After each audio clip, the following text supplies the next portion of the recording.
Hi, Andy XL back with another NFXL podcast and part four of the eight-part saga going through each of the NFL divisions post the draft to look at where all the teams stand. And the final one in the AFC West is part four, the AFC West. Starting with the Denver Broncos.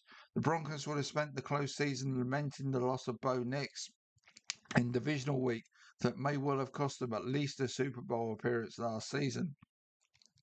They were the last team to join the 2026 draft at pick 66, so the amount they could do to augment their roster via this route was not great. I had their needs at being at free safety, tight end, edge, guard, and maybe some running back insurance given J.K. Dobbins' injury history.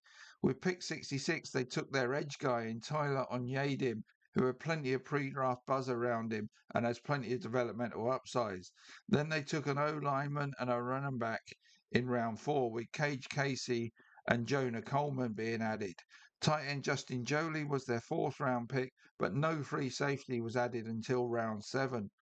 All of these draft picks look like more like backups to starters ahead of next season, which is understandable given where they were taken from round three onwards, and the strength the Broncos came into the draft as in terms of starters.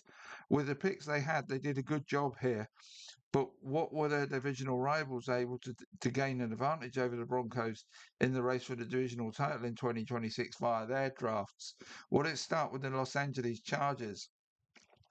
Edge, wide receiver, the secondary defensive tackle, and O-line would have been on the agenda in this draft. Round one saw them take an edge they needed in Akeem Messidor. Round two, and they went and got Jake Slaughter to bolster the interior of the O-line. And then they traded out of round three, I should say, to take Brennan Thompson at wide receiver early in round four, and then offensive tackle Travis Burke and safety Genesis Smith later in round four. They also added a defensive tackle and two more O linemen with potential upside from round five onwards. Now, off the back of a strong free agency, where they've again worked on that O line with Tyler Byadash and Cole Strange coming in. Um, Keaton Mitchell may be a sneaky good addition at running back. Alec Ingold as a fullback is another nice addition. Nose tackle Dalvin Tomlinson also came in. So they've made some nice free agency moves even before the draft. And then they've done some really good work in the draft. So for me, the Chargers are in a really good position as of now. So what about the Kansas City Chiefs? For the Chiefs to enter the off-season as not only having not made the postseason, but having finished third in their own division, is foreign territory for them to face. Patrick Mahomes' injury was the final nail in the coffin of the 2025 season, but in truth, the writing was on the wall for them before that happened. Having to start a rebuild of their secondary via free agency and also added a defensive tackle and running back in Kenneth Walker, their draft need looked to be at wide receiver, offensive tackle, cornerback, and edge, and my need is for a drink. So using three of their first four picks on two cornerbacks and an edge rusher in R. Mason Thomas, plus another defensive tackle, Peter Woods, looks like a strong start to their draft.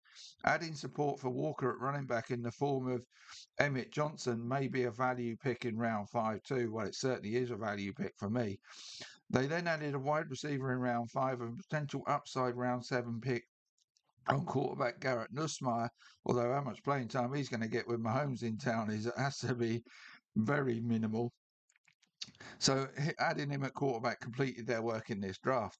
Offensive tackle, edge, and wide receiver still look to be areas they look thin at, though. And until the two rookie cornerbacks that find their feet in Mansour Delaney and Jaden Kennedy, the secondary may be weaker than it was last season, given they lost two very good corners. Their season, as with all their seasons, will depend on Mahomes and how soon he is fully healthy, which they're getting positive news about recently. But even if he is back to top form, their roster still looks weaker than that of both the Broncos and Chargers to me. So Mahomes is going to have to be even more the difference maker. There may be a team that improves as the season progresses. Um, as Mahomes gets back up to full strength and full playing time, and the rookies improving as they acclimatise to life in the NFL. Right, Las Vegas Raiders. With the Broncos and Chiefs likely to be at least as good as they were last season, and the Chargers possibly better than last season, playing catch up from a 3-win season is going to be tough for the Raiders. But they did some great free agency work on their O line and at linebacker prior to this draft, which left them looking to improve at quarterback, wide receiver, offensive line, defensive tackle, and safety in this draft.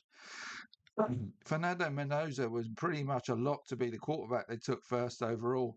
Then they added safety Traden Stooks in round 2 before edge rusher Kayron Crawford and guard Trey Zoon arrived in round 3. Cornerback Jamal McCoy is an all or nothing fourth round pick due to his fragile knee. If he stays healthy, they've got a first rounder on their hands with a fourth round pick. If not, the gamble did not pay off, but it's certainly one worth taking.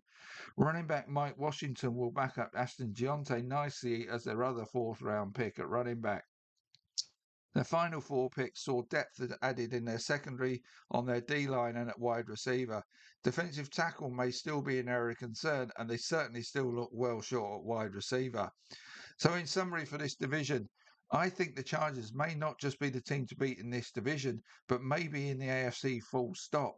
The Broncos are going to be tough to beat, though, and the Chiefs may have to settle for a late run to make the postseason via a wild card.